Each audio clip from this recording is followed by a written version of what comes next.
നമസ്കാരം, ന്യൂസ് കാർഡിലേക്ക് സ്വാഗതം. ഇന്ത്യൻ തെരഞ്ഞെടുപ്പ് രാഷ്ട്രീയവുമായി ബന്ധപ്പെട്ട സുപ്രധാന വിധികളിൽ ഒന്നാണ് സുപ്രീം കോടതിയുടെ ഭരണഘടനാ ബെഞ്ച് ഇന്ന് പുറപ്പെടുവിച്ചിരിക്കുന്നത്. രാഷ്ട്രീയ പാർട്ടികൾക്ക് സംഭാവന നൽകുന്നവരുടെ വിവരങ്ങൾ പൊതുജനങ്ങൾ അറിയേണ്ട കാര്യമില്ലെന്ന രാഷ്ട്രീയ തീരുമാനം എടുത്തവർക്കുള്ള തിരിച്ചടിയാണ് ഇലക്ട്രൽ ബോണ്ട് കേസിലെ വിധി.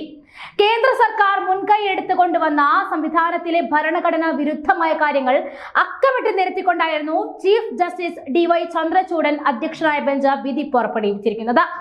പൗരന്റെ അറിയുവാനുള്ള അവകാശത്തിനാണ് കോടതി മുൻതൂക്കം നൽകിയത്. രാഷ്ട്രീയ പാർട്ടികൾക്ക് സംഭാവന നൽകുന്നവർക്ക് ആ പാർട്ടിയുടെ നയങ്ങളെ സ്വാധീനിക്കാൻ സാധിക്കണമെന്നും കോടതി നിരീക്ഷിക്കുന്നു. അതുകൊണ്ട് തന്നെ രാഷ്ട്രീയ സംഭാവനകൾ സുതാര്യമാകണമെന്ന് തന്നെയാണ് കോടതി അടിവരയിട്ട് പറയുന്നത്. ഇലക്ട്രൽ ബോണ്ട് നടപ്പിലാക്കാൻ വേണ്ടി സർക്കാർ കമ്പനി നിയമങ്ങളിൽ അടക്കം മാറ്റം വരുത്തിയത് ഭരണഘടനാ വിരുദ്ധമാണെന്നും സുപ്രീം കോടതി ചൂണ്ടിക്കാട്ടിയത്. കേന്ദ്ര സർക്കാരിന് കനത്ത തിരിച്ചടിയായിട്ടുണ്ട് ഈ വിധി. എന്തായാലും തിരഞ്ഞെടുപ്പ് പ്രക്രിയയിൽ നിർണായക പങ്കുവഹിക്കുന്ന ഘടകമായ രാഷ്ട്രീയ പാർട്ടികൾക്ക് ലഭിക്കുന്ന ബോണ്ടുകളെ കുറിച്ചുള്ള വിവരങ്ങൾ ജനങ്ങളുടെ വോട്ട് സംബന്ധിച്ച തെരഞ്ഞെടുപ്പിനെയും സ്വാധീനിക്കുമെന്നും സുപ്രീം കോടതി നിരീക്ഷിച്ചു. ഇലക്ട്രൽ ബോണ്ടിലേക്ക് സംഭാവന നൽകുന്നവരുടെ പേര് രഹസ്യമായി വെക്കുന്നത് വിവരാവകാശ നിയമത്തിന്റെയും ഭരണഘടനയുടെയും 19A വകുപ്പിന്റെയും ലംഘനമാണെന്നും സുപ്രീം കോടതി ചൂണ്ടിക്കാട്ടി. നയരൂപീകരണത്തിൽ ഉൾപ്പെടെ ഇങ്ങനെ രാഷ്ട്രീയ പാർട്ടികളിലേക്ക് സംഭാവന നൽകുന്നവർ ഇടപെടാൻ സാധ്യതയുണ്ട്.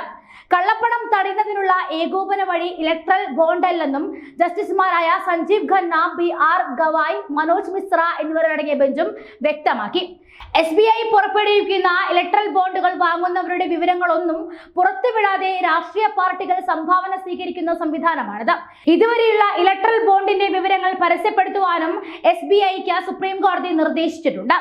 രാഷ്ട്രീയ പാർട്ടികൾക്ക് ഇലക്ട്രൽ ബോണ്ടിലൂടെ ലഭിച്ച സംഭാവനകളുടെ വിശദാംശങ്ങൾ തിരഞ്ഞെടുപ്പ് കമ്മീഷൻ നൽകാനാണ് SBIക്ക് കോടതി നൽകിയ നിർദ്ദേശം.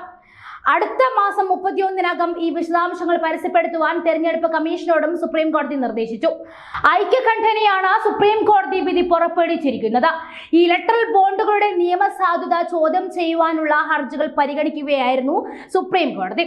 ഇലക്ട്രൽ ബോണ്ടുകൾ ഉപയോഗിച്ച രാഷ്ട്രീയ പാർട്ടികൾ പണം സ്വീകരിക്കുന്നതിനെതിരെ CPIM, അസോസിയേഷൻ ഫോർ ഡെമോക്രാറ്റിക് റിഫോഴ്സ് തുടങ്ങിയവരാണ് കോടതിയെ സമീപിച്ചത്. ഇലക്ട്രൽ ബോണ്ടുകളുടെ രഹസ്യ സ്വഭാവം രാഷ്ട്രീയ ഫണ്ടിങ്ങിലെ സുതാര്യതയെ ബാധിക്കുമെന്നും വോട്ടർമാരുടെ വിവരാവകാശം ലംഘിക്കുകയും ചെയ്യുന്നതായും പരാതിക്കാർ ചൂണ്ടിക്കാട്ടി. 2023 നവംബർ 2 കേസ് പരിഗണിച്ച ബെഞ്ച് 3 ദിവസം നീണ്ട ഹിയറിംഗിന് ശേഷമാണ് വിധി പറയുന്നത്. മാത്രമല്ല, വിധി പറയുന്നതിന് മുൻപ് 2023 സെപ്റ്റംബർ 30 വരെ ഇലക്ട്രൽ ബോണ്ട് വഴി വ്യത്യസ്ത രാഷ്ട്രീയ പാർട്ടികൾക്ക് ലഭിച്ച സംഭാവനകളുടെ വിവരങ്ങൾ ഹാജരാക്കണമെന്നും കോടതി തെരഞ്ഞെടുപ്പ് കമ്മീഷന് നിർദ്ദേശം നൽകിയിരുന്നു.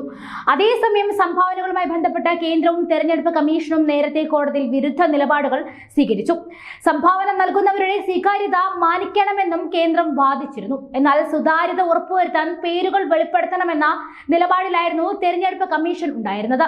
ഈ വാദമാണ് സുപ്രീം കോടതിയുടെ വിധി ഇപ്പോൾ തകർത്തിരിക്കുന്നത്. രാഷ്ട്രീയ പാർട്ടികൾക്ക് സംഭാവന നൽകുന്നത് സുതാര്യമാക്കുവാൻ കഴിഞ്ഞ 2018 പൊതു ബജറ്റിലാണ് കടപ്പത്ര പദ്ധതി ഇലക്ട്രൽ ബോണ്ട് എന്ന കേന്ദ്ര സർക്കാർ നയം കൊണ്ടുവന്നത്. 2018 ജനുവരി 2 മുതലാണ് ഇലക്ട്രൽ ബോണ്ടിലൂടെ സംഭാവന സ്വീകരിക്കണമെന്നും കേന്ദ്ര സർക്കാർ വിജ്ഞാപനം പുറത്തിറക്കിയതും. ഇന്ത്യൻ പൗരനോ ഇന്ത്യയിൽ പ്രവർത്തിക്കുന്ന സ്ഥാപനങ്ങൾക്കോ ഇലക്ട്രൽ ബോണ്ടുകൾ വാങ്ങാം. വ്യക്തികൾക്ക് ഒറ്റയ്ക്കോ സംഘമായോ വാങ്ങാൻ സാധിക്കും. 2017 ധനനിയമത്തിലൂടെയായിരുന്നു കേന്ദ്രം ഇലക്ട്രൽ ബോണ്ട് സംവിധാനം നടപ്പിലാക്കിയത്. പാർട്ടിക്ക് സംഭാവന നൽകുവാൻ സ്റ്റേറ്റ് ബാങ്ക് ഓഫ് ഇന്ത്യയുടെ പ്രത്യേക ശാഖകളിൽ നിന്നും നിശ്ചിത തുകയ്ക്ക് ബോണ്ടുകൾ വാങ്ങാമായിരുന്നു. ഏതൊരു ഇന്ത്യൻ പൗരനും സ്ഥാപനത്തിനും സംഭാവന നൽകാം. 1000 രൂപ മുതൽ 10 ലക്ഷം രൂപ വരെയായിരുന്നു ബോണ്ടുകളുടെ മൂല്യം. ഇതിനായി RBI നിയമം, ആദായ നികുതി നിയമം, ജനപ്രാതിനിധ്യ നിയമം എന്നിവ ഭേദഗതിയും ചെയ്തു. കേന്ദ്ര സർക്കാർ പാസാക്കിയ പദ്ധതിയുടെ വ്യവസ്ഥകൾ പ്രകാരം ആരാണ് പണം നൽകിയതെന്ന് പാർട്ടി വെളിപ്പെടുത്തേണ്ടതില്ലായിരുന്നു. പാർട്ടിക്ക് ഔദ്യോഗിക ബാങ്ക് അക്കൗണ്ടിൽ നിന്നും പണം പിൻവലിക്കാൻ സാധിക്കുമായിരുന്നു. ഷെൽ കമ്പനികൾ വഴി രാഷ്ട്രീയ പാർട്ടികൾക്ക് സംഭാവനകൾ നൽകുവാനും കഴിയുമെന്നും ഇതിലൂടെ കള്ളപ്പണം വെളുപ്പിക്കാൻ കഴിയുമെന്നുമായിരുന്നു ആരോപണങ്ങൾ. എന്നാൽ കേന്ദ്ര സർക്കാരിന്റെ ചട്ടങ്ങൾക്കെല്ലാം വിരുദ്ധമായിട്ടാണ് ഇപ്പോൾ സുപ്രീം കോടതിയുടെ വിധി വന്നിരിക്കുന്നത്.